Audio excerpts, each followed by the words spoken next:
Good morning everybody. आप कैसे हैं? How are you? आइए हम लोग यूनिट 3 एटम्स एंड मालिक्यूल के बारे में आज चर्चा करेंगे कि एटम्स किसे कहते हैं। तो आज एटम्स और मालिक्यूल नहीं, केवल एटम्स के बारे में थोड़ा हमारे प्राचीनतम जो भी ऋषि महर्षि थे, क्योंकि हमारे यहाँ पहले ऋषि महर्षि जो कि शिक्षा देते थे। हम लोग शुरू में क्या कहते थे? महर्षि कहते थे। देखिएगा हमारे यहाँ जो एजुकेशन सिस्टम था तो हम लोग पहले महर्षि का कहा करते थे। महर्षि के बाद जो है कि गुरुजी आए और गुरुजी के बाद आजकल हम लोग टीचर बना लिए हैं।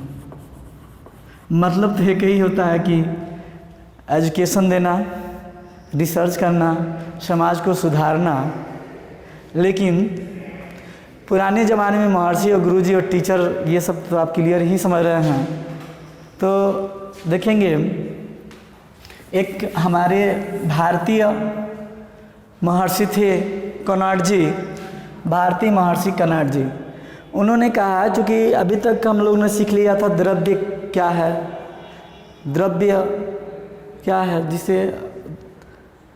जिसके पास भार हो, जो स्थान घेरता हो। द्रव्य के बारे में जाने कि द्रव्य क्या है। द्रव्य जो स्थान घेरता है, स्थान घेरता है। और दूसरा जिसके पास मास होता है, जिसके पास भार होता है, जिसके पास भार होता है। साथ ही साथ जिसे अनुभव किया जा सकता है, अनुभव छोड़ देंगे, बस इतना ही परिभाषा। जो स्थान घेरता है और जिसके पास भार होता है उसे क्या बोलते हैं हम लोग? द्रव्य बोलते हैं। द्रव्य स्थान, जिसके पास स्थान होता है और जिसके पास भार होता है क्या बोलते हैं? उसे द्रव्य बोलते हैं। ये हम लोगों ने सीख लिया था। तो भाई हमारी रिसर्च होती गई। 18वीं शताब्दी में यह द्रव्य के बारे में हम लोग जान चुके थे। एक महर्षि कनॉट थे, उन्होंने कहा कि द्रव्य क्या होता है। द्रव्य तो हम तो सीख लिए कि जिसके पास स्थान होता है और जिसके पास भार होता है उसे द्रव्य कहते हैं। तो महर्षि कनॉट ने कहा कि अगर कोई द्रव्य है, द्रव्य को बार बार विभाजित किया जाए, बार बार विभाजित किया जाए, ध्यान दीजिएगा, विभाजित किया जाए। सही बात है। द्रव्य लीजिए और द्रव्य चाक है और चाक को आप इसको तोड़िए तो छोटे छोटे भागों में डिवाइड होगा और कई बार डिवाइड होगा। आप देखिए इस चाक को तोड़े, अब इसी चाक को तोड़े तो कई टूट जाएगा। फिर जो टूटेगा, जैसे मान लीजिए चाक है, तोड़े तो टूट गया, इसको तोड़े तो ये भी टूट जाएगा। लेकिन ऐसा नहीं है कि आप इस चाक को हमेशा तोड़ते रहेंगे। एक ऐसा समय आएगा चाक अब टूटेगा नहीं। तो हम चाक को क्या मान लें? द्रव्य मान लें और इस द्रव्य को क्या करें? बार बार विभाजित करें। तो द्रव्य को बार बार विभाजित किया जाए और एक ऐसा समय आएगा कि ये चाक यानी कि ये द्रव्य अब नहीं टूटेगा। तो बार बार विभाजित किया जाए और प्राप्त कण अब विभाजित नहीं हो पाएगा। मान लीजिए विभाजित करें तो कण प्राप्त होगा और प्राप्त कण अब विभाजित न हो।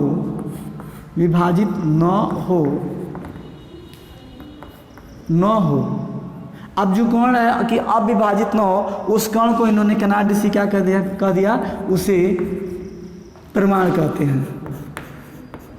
इन्होंने ऐसे अपने अनुभव पे कहा, प्रमाण कहते हैं। हमारे कौन ऋषि?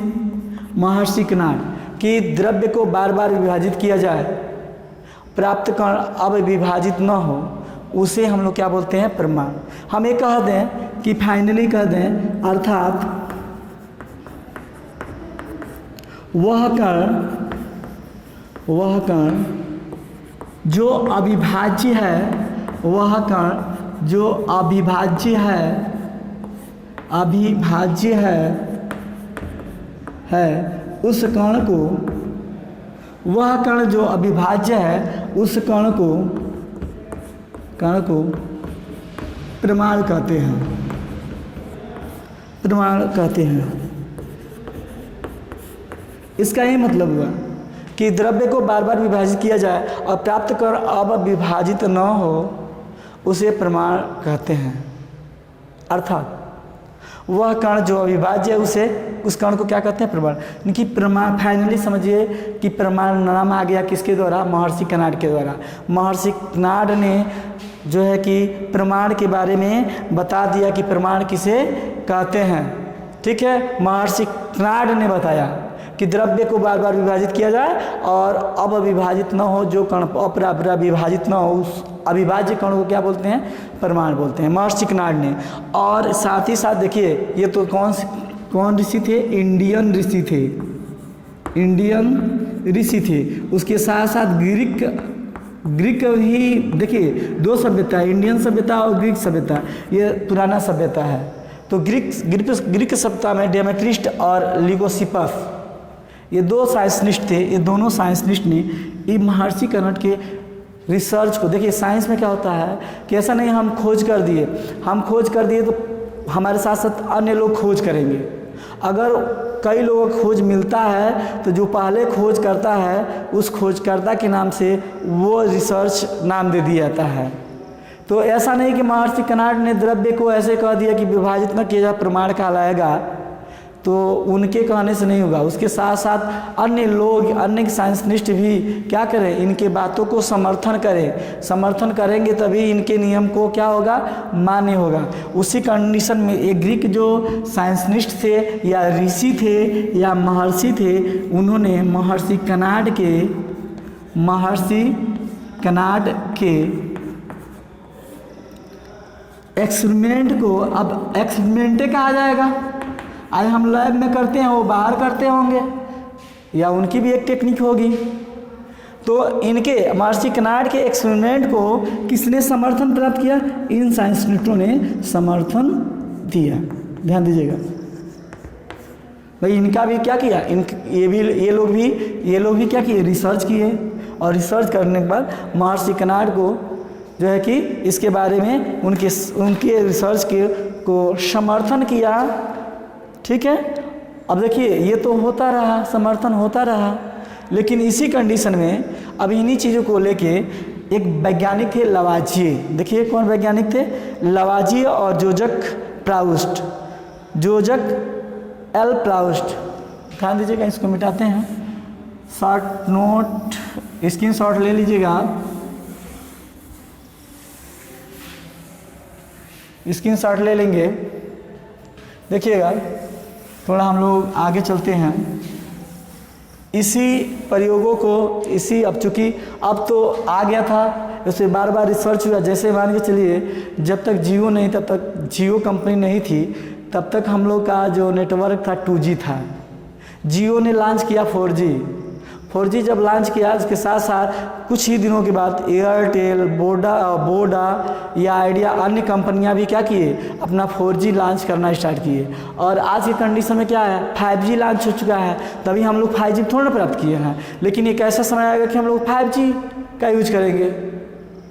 तो यानी कि ऐसे थोड़ा ना एक ही बार 4G आ जाएगा, एक भी 5G आ जाएगा, 10G आ जाएगा। धीरे धीरे विकास होगा ना, धीरे धीरे डेवलपमेंट होगा ना। 2G आया था, हम लोग का फ़ोन से बात करते थे। जब हम लोग क्या करते थे? वो कॉल करते थे, केवल वीडियो नहीं देखते थे। ठीक है, 2G में। और 3G आया तो वीडियो देखने लगे। ध्यान दीजिएगा, जब हम लोग को 2G आया ना, जब 2G मोबाइल आया, तो 2G मोबाइल जब आया तो हम लोग क्या करते थे? केवल बात करते थे, चेहरा थोड़ा ना दिखाई देती थी। उसके बाद 3G आया तो हम लोग क्या करते? बात करने लगे, व्हाट्सअप से बात करने लगे, व्हाट्सअप चलने लगा। ध्यान दीजिए, वीडियो कॉलिंग होने लगा। और जब 4G आया तो 4G में भी क्या हुआ? ये सब प्रोसेस जो था, साथ ही साथ अब ये नहीं कह रहे हैं कि 3G में इतना था तो केवल यही 4G में केवल इसका विकास हुआ। इसके साथ साथ बहुत सारा 4G मोबाइल में विकास हो गया। आप व्हाट्सअप, फेसबुक ऐप्स का निर्माण, आज लोग हम लोग ये ऑनलाइन पढ़ रहे हैं, 4G का ही कमाल है। ठीक है, ऑनलाइन पढ़ रहे हैं हम लोग, ऑनलाइन वीडियो बना रहे हैं, ये सब क्या है 4G। पहले भी यूट्यूब था, लेकिन पहले हम लोग क्या करते, इतना नहीं कर पाते थे, आज कर रहे हैं। इस कोरोना काल में आप लोग को हम लोग दे रहे हैं, तो ये क्या है, ये बार बार रिसर्च विज्ञान का ही देन है। तो इसी में एक साइंटिस्ट थे लवाजिए, देखिए कौन थे, लवाजिए, लवाजिए, ध्यान दीजिएगा कौन थे, लवाइजिए, लवाइजिए।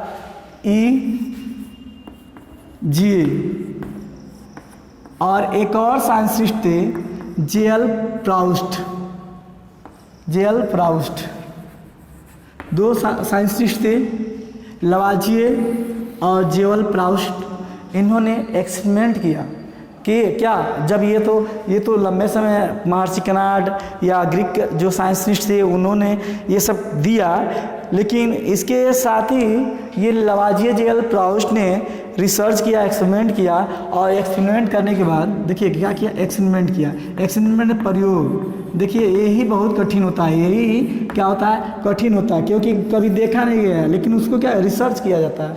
एक्सपेरिमेंट किए, बिना एक्सपेरिमेंट के तो रिसर्च होगा नहीं बाबू। एक्सपेरिमेंट से उन्होंने रासायनिक संयोग के नियम दिए, ठीक है, क्या किए, रासायनिक संयोग का नियम प्रस्तुत किया। एक्सपेरिमेंट करने के बाद क्या किया इन दोनों ने, रासायनिक संयोग का नियम प्रस्तुत किया, नियम दिया। और ये नियम देखिए दो प्रकार का नियम था, दोनों साइंटिस्ट ने दो प्रकार का नियम दिया। एक द्रव्यमान संरक्षण का नियम, द्रव्यमान संरक्षण का नियम, और एक और नियम था स्थिर अनुपात का नियम, स्थिर अनुपात का नियम। दो नियम इन्होंने प्रयोग किया।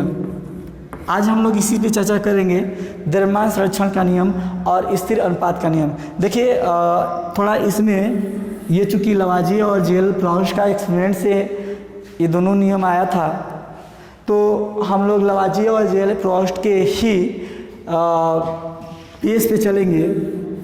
थोड़ा हम लोग आप एक एक्टिविटी कर सकते हैं, एक्टिविटी एक कर सकते हैं। तो ऑनलाइन क्लासेज होने के नाते एक्टिविटी केवल हम आपको फिगर से समझाएंगे, करा तो नहीं पाएंगे।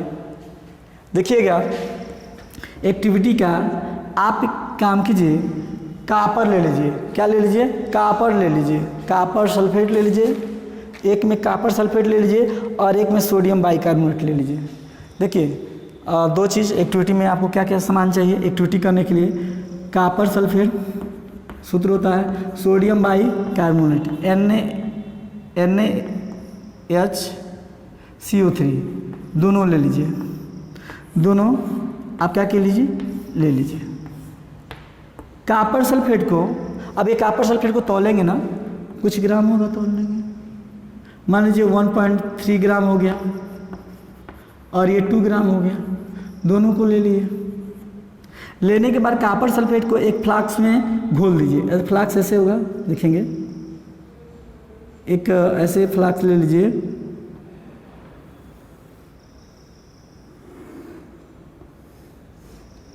एक फ्लास्क ले लीजिए,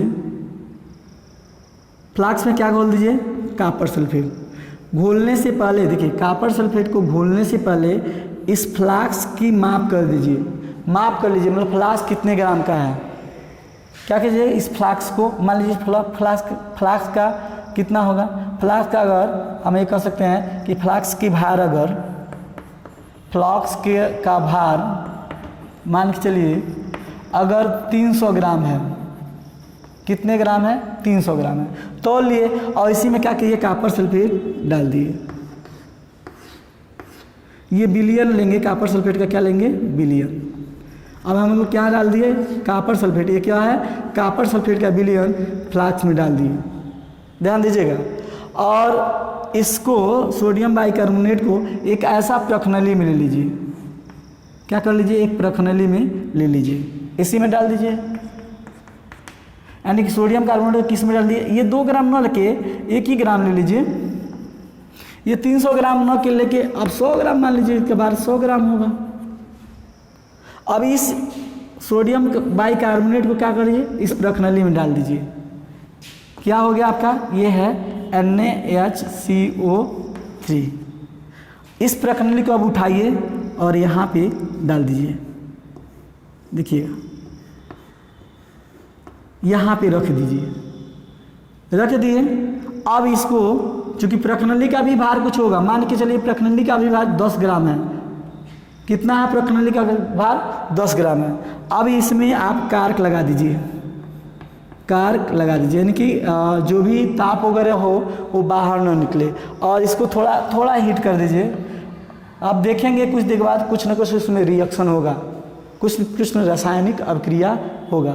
अब इसको तौल लीजिए, रासायनिक अभिक्रिया होने के बाद इसको फिर तौल लीजिए। क्या कीजिए, इस पूरे फ्लास्क को ही तौल लीजिए, और तौलने के बाद आपको पता चलेगा, जो तौल आएगा, जो माप आएगा, ये 100 ग्राम, देखिएगा 100 प्लस ये देखिएगा आप 10 ग्राम ये प्रखनली है 10, और ये 1.34, और ये आपका 1 ग्राम, ये सब जोड़ेंगे 3 4 2 1 112 ग्राम। रिएक्शन होने के बाद भी आप तोलेंगे तो कितना इसका भार आएगा, 112 ग्राम। ये प्रयोग किसका था, लवाजी और जेवल-प्राउस्ट का था। तो इन लोगों ने ये प्रयोग करके क्या किया, एक नियम प्रस्तुत किया। नियम क्या था, इसके हिसाब से आप जितना जो लिए थे रिएक्शन होने में, वही आपको प्राप्त हुआ, उतने ही प्राप्त हुआ। तो दिया, ये नियम दिया कि इस नियम को देखिए, द्रव्यमान संरक्षण नियम कहते हैं। इस नियमानुसार न तो लवाजिए के नियमानुसार न तो हम लोग द्रव्यमान उत्पन्न कर सकते हैं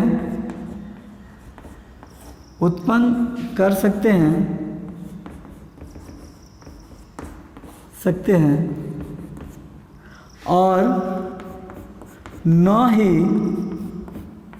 नष्ट कर सकते हैं। अपने इस रिएक्शन से क्लियर हो रहा है, न तो द्रव्यमान उत्पन्न कर सकते हैं और न ही द्रव्यमान नष्ट कर सकते हैं। ध्यान दीजिएगा, द्रव्यमान नष्ट कर सकते हैं।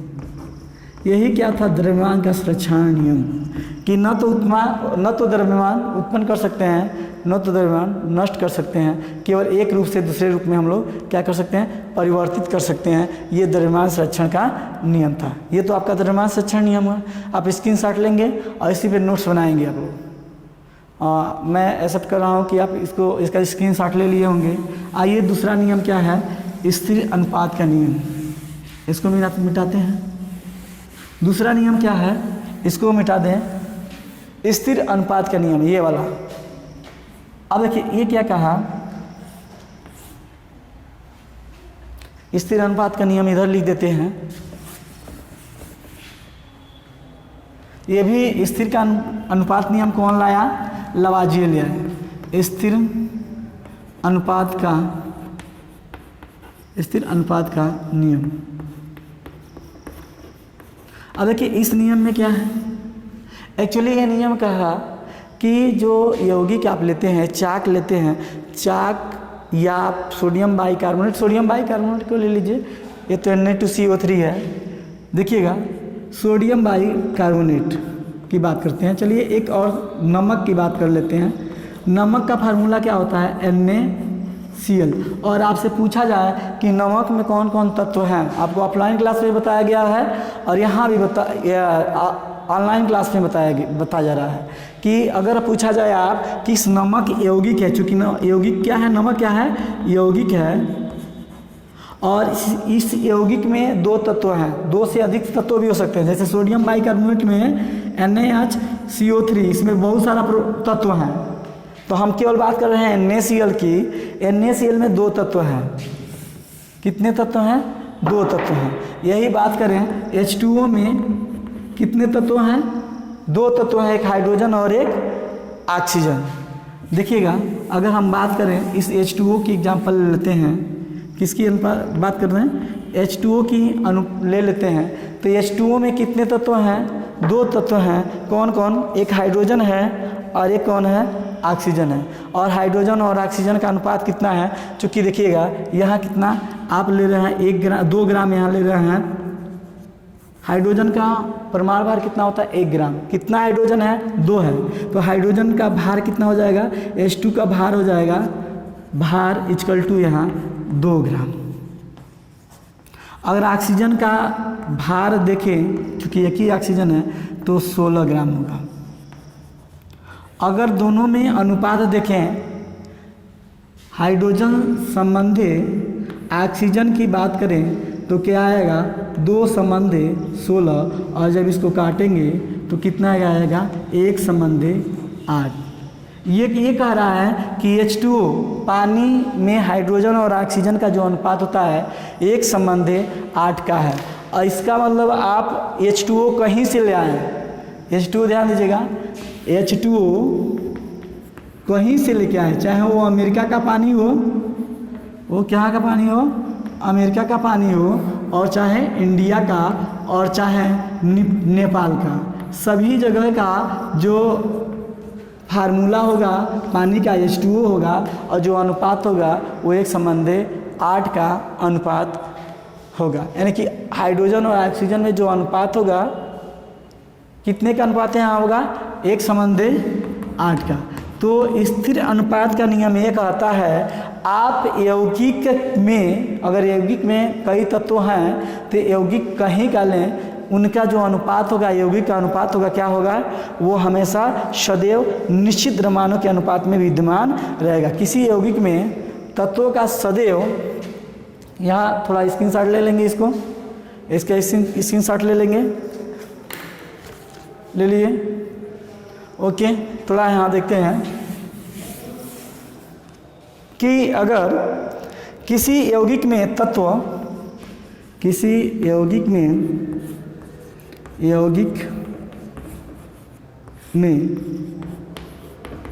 तत्व, किसी यौगिक में तत्व सदैव एक निश्चित द्रव्याणु, सदैव एक निश्चित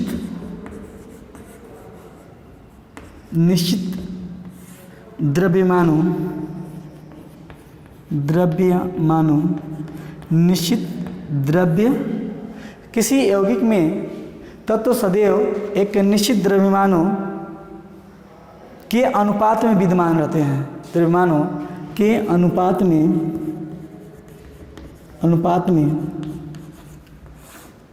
विद्यमान होते हैं। यानी कि ऐसा नहीं है कि कहीं का नमक कहीं और ले लीजिए तो उसका अनुपात गड़बड़ हो जाएगा। नमक कहीं का हो, चाहे अमेरिका का हो चाहे भारत का हो, नमक का अनुपात क्या होगा? निश्चित होगा। पानी का अनुपात क्या होगा? निश्चित होगा। अर्थात H2O का हमेशा जो भार होगा क्या होगा? 1 संबंधी 8 का होगा। ये था स्थिर का अनुपात का नियम, और जिसे देने वाले कौन थे? लवाजी और जेवल-प्राउस्ट। जेवल-प्राउस्ट ने रासायनिक संयोग का नियम दिया। कितने नियम दिया? 2 दिया। एक द्रव्यमान संरक्षण का नियम और एक स्थिर अनुपात का नियम। आज बस इतना ही, फिर अगले वीडियो में आपको हम लोग और चर्चा करेंगे। तब तक आपको धन्यवाद।